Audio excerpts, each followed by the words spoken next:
Magandang araw na muli mga boss. Isa sa mga dahilan kung bakit mataas ang minor nyo o kaya pag nag-start kayo sa umaga biglang taas yung minor nya o kaya naman hindi stable yung idle. Isa sa mga na-experience ko dyan pag marumi na itong throttle body nyo, gaya ni customer sabi niya, hindi pa raw nalilinis yung throttle body nito mula nung nabili niya. Kaya simulan ko na itong trabaho, una tanggalin nyo yung 4 na plastic clip dito sa engine cover niya. Gagamit ka lang naman dyan ng flat screw, sikwatin mo itong plastic clip niya para matanggal mo. At pag natanggal mo yung 4 na plastic clip niyan, pwede mo na ngayon tanggalin itong engine cover niya. Pag natanggal mo na itong engine cover, dito ka naman ngayon sa bracket ng intercooler mo. Meron niyang 2 bolt na number 12. Natatanggalin mo. Pag natanggal mo na yung 2 bolt dyan, sa may dulo mga boss, yan yung hawak-hawak ko, meron pa dyang 1 bolt na tatanggalin ka para tuluyan mo nang matanggal itong bracket ng intercooler mo.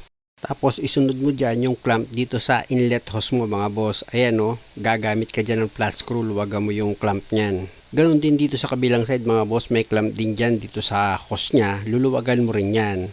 Para maluwag mong matanggal yung 2 hose na nakakapit dito sa intercooler. At dahil nga sa bumitaw na itong 2 hose nya, pwede mo nang tanggalin itong intercooler. Tapos dito na ngayon tayo sa throttle body. Meron yan 2 coolant hose mga boss, gagamit ka ng low nose dyan para matanggal mo itong clamp nya, umiipit dito sa coolant hose. At pag natanggal nyo na sa pagkakaipit itong 2 coolant hose mga boss, pwede mo nang isunod bunutin itong socket wire dito sa throttle body mo. Tapos gamit ka ng socket wrench sa number 10 para maluwagan mo yung 4 na bolt dito sa throttle body. At dahil maluwag na yung 4 na bolt na number 10 mga boss, pwede mo nang i-manual ng kamay mo yan para mas mabilis mong matanggal itong 4 na bolt dito sa throttle body mo. Nakita nyo naman kung ganitong klaseng sasakyan nyo, napakadali lang tanggalin yung throttle body nya kung gusto nyong linisan. At dahil wala na yung 4 na bolt nyan dito sa throttle body, pwede mo nang iangat itong throttle body tapos yung 2 coolant hose nya, dahan-dahan mo siyang hugutin. At pag natanggal mo na itong throttle body mo, idamay ko na sa tatanggalin itong map sensor nya. Una, bunutin ko itong socket wire connection nya, tapos itong map sensor nya, meron yung 2 screw. Gagamit ka dyan ng Phillips screw para matanggal mo itong mass airflow sensor nya. Pag natanggal mo na yung 2 screw niyan, dahan-dahan mong bunutin itong map sensor mo. Ayan na mga boss, tanggal na. Kasama yan sa lilinisan ko. Sa paglinis ng map sensor mga boss, madali lang naman, sprayan nyo lang yan. Huwag nyo lang masyadong tututukan sa pag-spray at ingatan nyo huwag mabagsak. At pag malinis na yan, patuyuin nyo lang sandali bago nyo ikabit. At pag okay na, pwede mo na ngayon isunod sa lilinisan itong throttle body mo. Sa paglinis ng throttle body mga boss, yung pinaka-plate niya sa gitna, huwag nyo nang galawin yun. Basta isprayan nyo lang yan.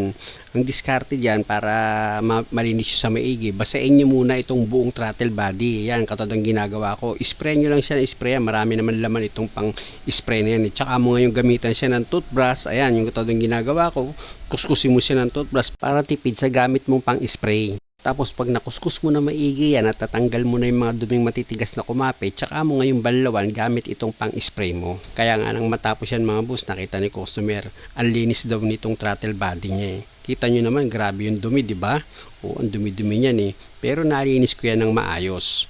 Basta lagi nyo lang tatandaan, pag nag-DIY kayo, samahan nyo ng kaunting tiyaga. O, kita nyo, di ba? Ang linis niya.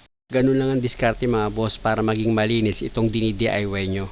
At syempre naman, bago nyo ikabit itong throttle body nyo, punasan nyo muna itong paglalagyan niya para mas maging maayos itong ginagawa nyo. Ganon din itong inlet hose niya, pupunasan nyo rin yan mga bossing.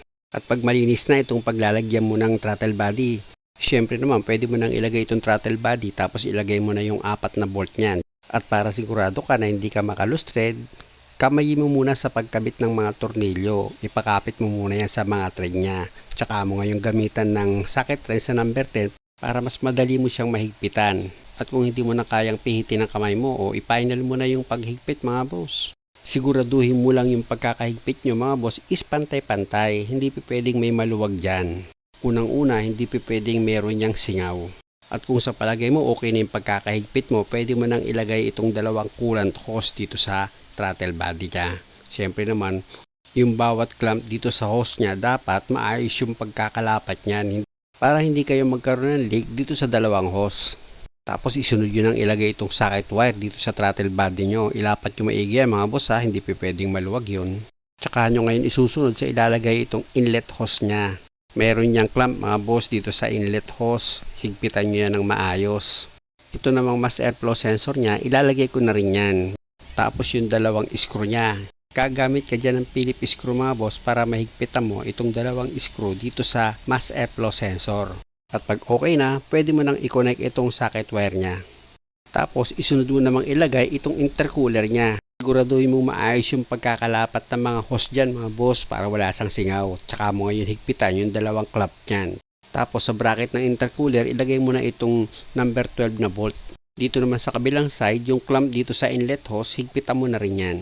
At pag okay na, dito ka naman ngayon sa bracket ng intercooler mo. Meron yan 3 bolt na number 12. Dito mga boss, meron yang 2. Ayan na isa mga boss, nilagay ko na. O ito naman yung pangalawang hinigpitan ko na bolt niya. Ito naman ngayon yung pangatlo na bolt. O ayan, sa bracket yan mga boss maliwanag tayo dyan. Lilipat naman tayo dito sa kabilang side. Meron pa kasing isang bolt yan dito sa bracket ng intercooler nyo. Ayan, ipa-final ko na rin yung higpit dyan para mapaandar na itong makina. Kung mapapansin nyo mga boss, okay na yung minor niya. Dati kasi pag nag-start ka, biglang angat yung minor tapos matagal siya bago bumaba. Tapos pag nirevolusyon mo naman, biglang babaksak yung minor. Yan yung na-encounter ni customer dito sa sasakyan niya.